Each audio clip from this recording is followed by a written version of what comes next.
बहुत समय पहले की बात है। काशीपुर नाम का एक बहुत ही सुंदर सा एक विशाल गांव हुआ करता था।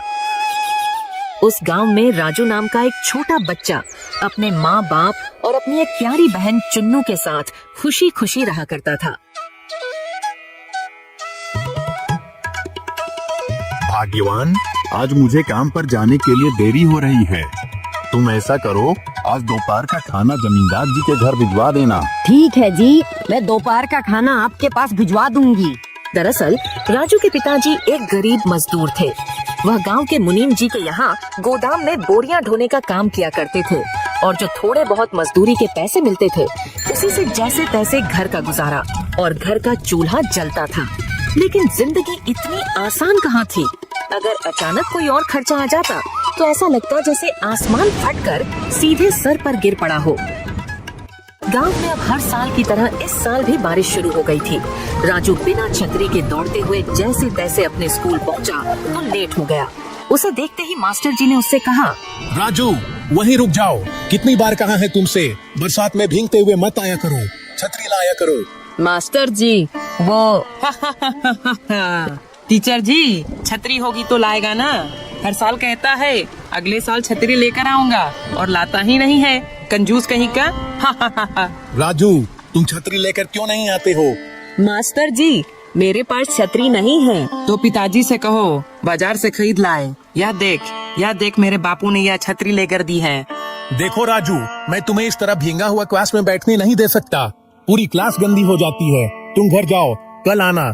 या वहीं खड़े होकर सुनो मैं क्या पढ़ा रहा हूँ। और राजू पूरे दिन उसी दरवाजे के पास तो कभी खिड़की के पास खड़ा मास्टर जी को देखता और सुनता रहा कि वह क्या पढ़ा रहे हैं।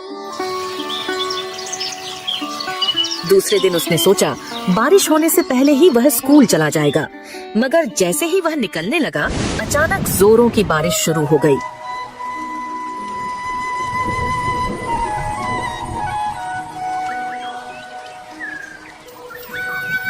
अरे बारिश तो जोरों से शुरू हो गई।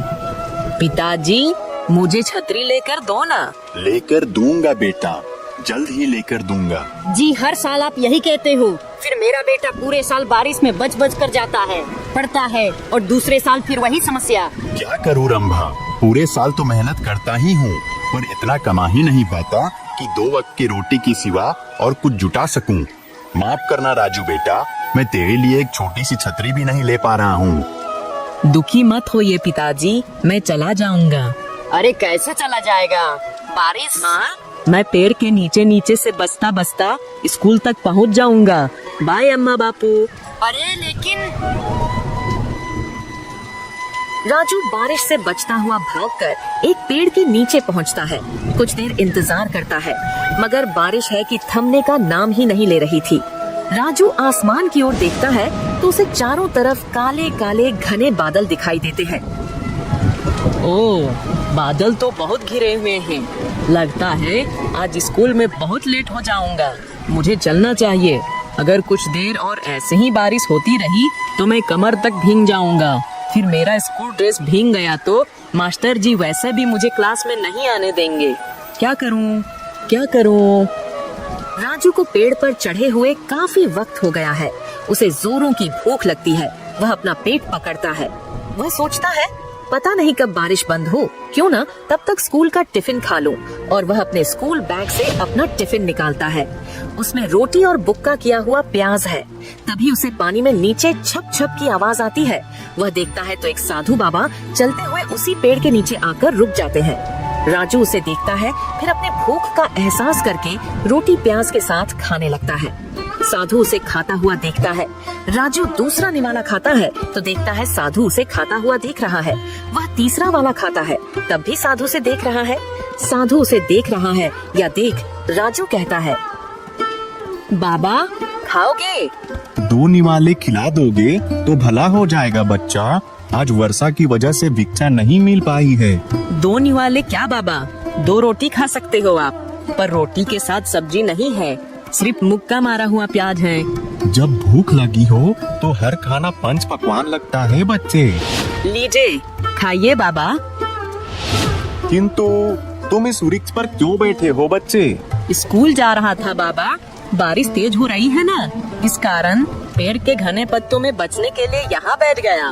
बच्चे, छाता नहीं है क्या तुम्हारे पास? नहीं बाबा, बापू से कहा था लेकर दे दो, वो थोड़ा लेकर दे देंगे। ये लो बच्चा, मेरे पास एक छाता है, इसे तुम रख लो। कमाल है बाबा, छाता होते हुए भी आप बारिश में भीगते हुए आए। हम साधुओं को छाते की क्या जरूरत? हम साधुओं को छाते का क्या काम? ठंडी, गर्मी, बारिश, कुछ भी हो बेटा, हम तो कुदरत के हर रूप का आनंद लेते हैं।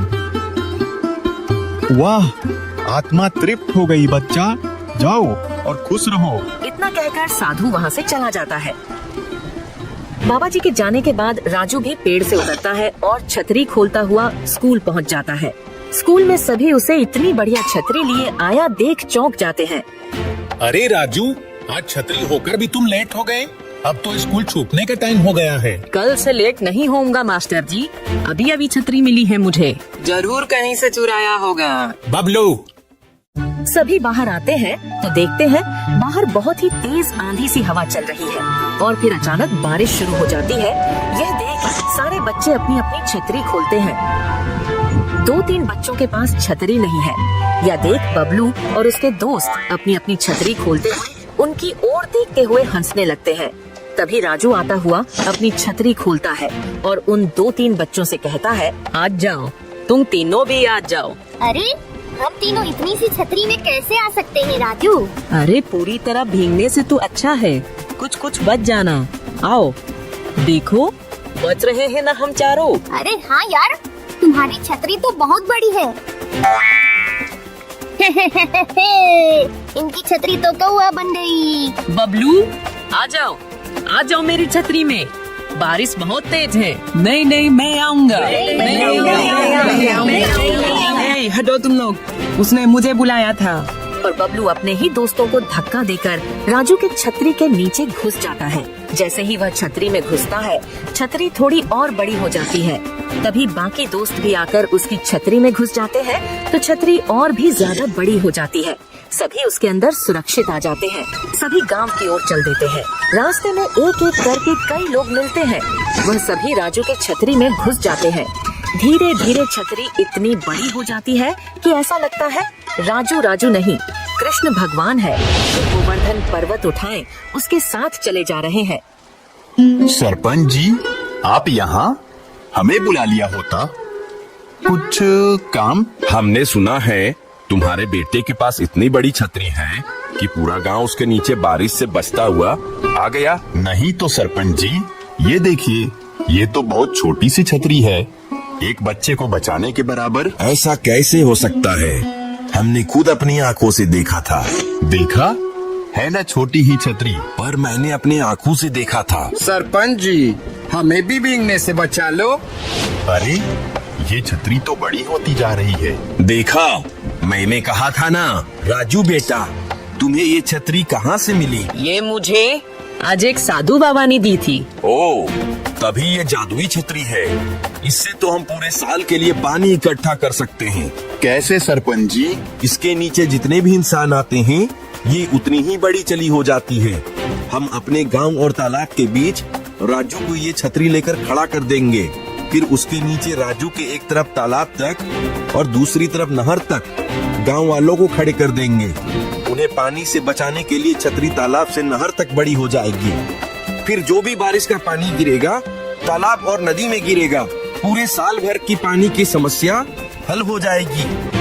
और सरपंच जी के कहने पर राजू ने वैसा ही किया और सचमुच बारिश का पानी छतरी से होता हुआ एक तरफ तालाब और दूसरी तरफ नहर में गिरता रहा। फिर तो यह सिलसिला रोज चलने लगा। जब भी बारिश होती, नदी और तालाब ही नहीं भर जाते, बल्कि उन खेतों को भी ज्यादा बारिश से बचा लिया जाता जिनका अधिक बारिश की वजह से नुकसान हो सकता था। इसी बीच गांव के सरपंच जी गांव के एक छोर में गांव वालों के मदद से बहुत सारे पानी की टंकी बनवा देते हैं ताकि गांव के तालाब के पानी को साफ करके उसमें जमा करके रखा जा सके। और उसका एक कनेक्शन तालाब में और एक तरफ गांव के बीचों बीच में एक नल के द्वारा करवा देते हैं। कई महीने इसी तरह गुजर जाते हैं और अब गांव में गर्मियों का मौसम आ जाता है और धीरे धीरे करके पानी का जल स्तर नीचे जाने लगता है। कुएं, नदी, तालाब सूखने लग जाते हैं। इसी कारण गांव के लोग पानी की किल्लत के कारण परेशान होने लगते हैं।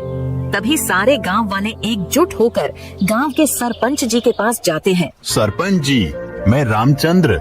जैसा कि आप जानते हैं, गर्मी का मौसम अपने गांव में पूरे चरम पर है। इस कारण हमारे गांव के कुएं, तालाब और नदी भी सूख गई है। इस कारण हमें पानी की बहुत समस्या हो रही है। आपसे एक विनम्र विनती है सरपंच जी। बोलो रामचंद्र, क्या बात है? मैं तुम्हारी क्या सहायता कर सकता हूँ? सरपंच जी, मैं कह रहा था, आपने जो गांव में टंकी बनवाई है उसे अब इस्तेमाल करने का वक्त आ गया है। कृपया पानी की टंकी आप चालू करवा दें। अरे हाँ रामचंद्र, तुम लोग सही कह रहे हो। वैसे गर्मी के कारण पूरे गांव और साथ ही साथ पड़ोसी गांवों का भी हालत बहुत ही खस्ता हो गई है। यह सही समय होगा पानी की टंकी का इस्तेमाल करने का। ठीक है, मैं अभी तुरंत रघु को जाकर कहता हूँ, पानी की टंकी वो जाकर चालू कर देगा।